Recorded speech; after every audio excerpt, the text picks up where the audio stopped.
turn to Spain now, where there has been a big increase in the number of coronavirus deaths. 462 more people died in the last day. That takes the total number of people killed by the virus to more than 2,000. Spain has recorded the fourth largest number of cases and has imposed a nationwide lockdown in response. Let's go live to Madrid and we can speak to Guy Hedgecoe, our correspondent there.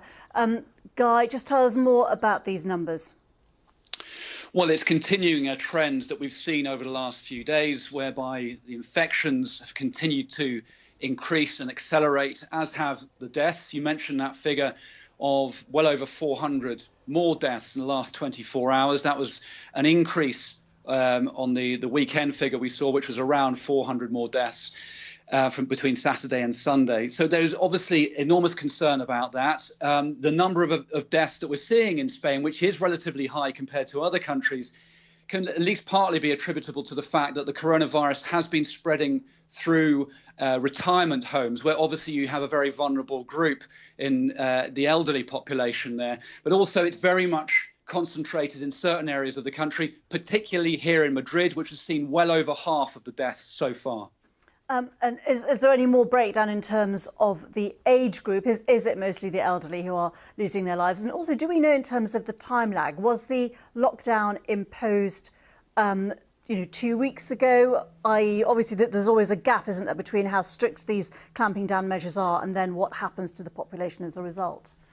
Yes, I mean, regarding the age groups, so those who have been killed by the virus, it's very much over 60s, certainly. People under the age of 60, there have been some deaths. There was a 52-year-old nurse from the Basque Country last week who died, but that's relatively unusual. But it is very much older people, but also health professionals are being infected at quite a high rate. 1 in 10 of those who are infected are health professionals. Now, the lockdown began just over a week ago, the weekend before last, so it's been in place 8 or 9 days or so. The government says that it hopes to start seeing the benefits of that lockdown, which means you cannot leave your house at all unless you have a specific reason.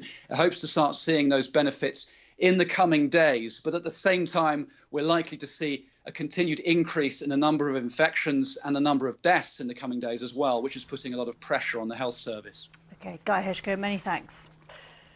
While the pandemic is far from over, there is some positive news emerging from Germany. The number of confirmed cases is over 26,000, with 111 deaths.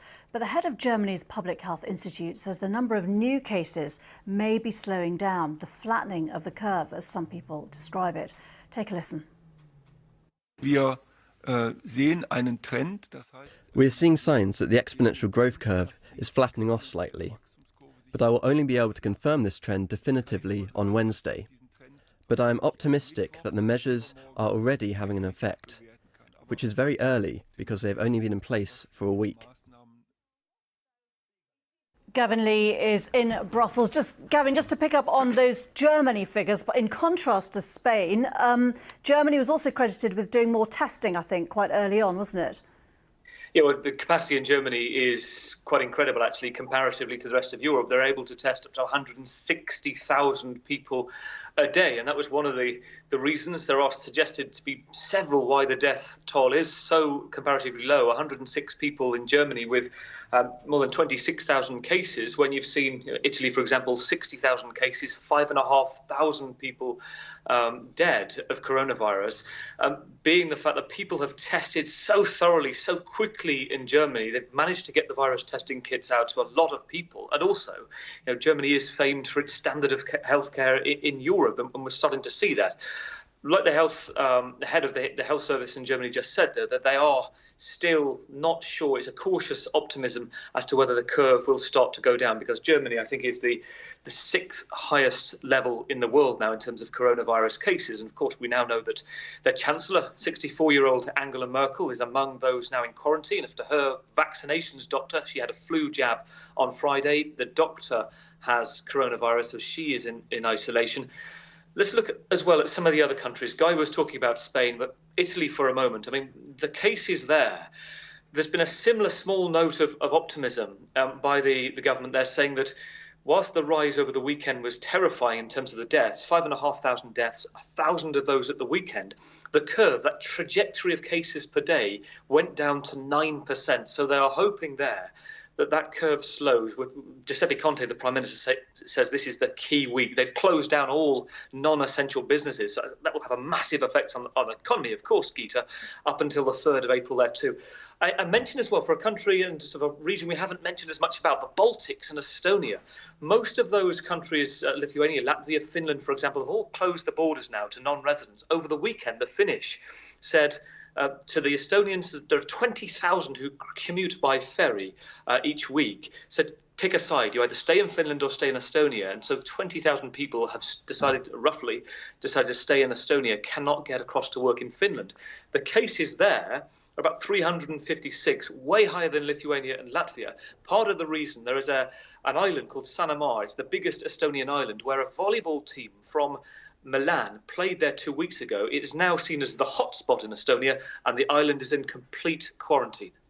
And I don't want to ask you to speculate outside what we know, but obviously, for example, the UK is looking at being 2 weeks behind Italy. From what you can see across Europe, does it look like you put lockdown measures in and then you do get the results about 2 weeks later? I mean, we're still waiting to see if that's the case. I mean, look at Spain and Italy, the highest cases, still frightening levels of deaths and still frightening levels of cases rising. We're not seeing anything clear either in France as well. They've probably had a bit less time. We're talking about 16,000 cases in France now, more than 1,000 deaths there. And the enforcement, just to give a sense of what might be coming in the UK if the domino effect continues in terms of the measures as it has a week or so behind, there have been more than 100,000 French police in car, by helicopter, using drones as well, and in Belgium with messages to stay apart or stay in. There have been 90,000 penalty fines for people breaching those orders, people being caught on benches, eating food, pastries in one circumstance, drinking beers outside cafes. This is a real strict enforcement now. People in France being told you cannot leave your area unless you have documents, even for walking a pet, for example, to prove it. OK, Gavin Lee, thanks very much indeed for that.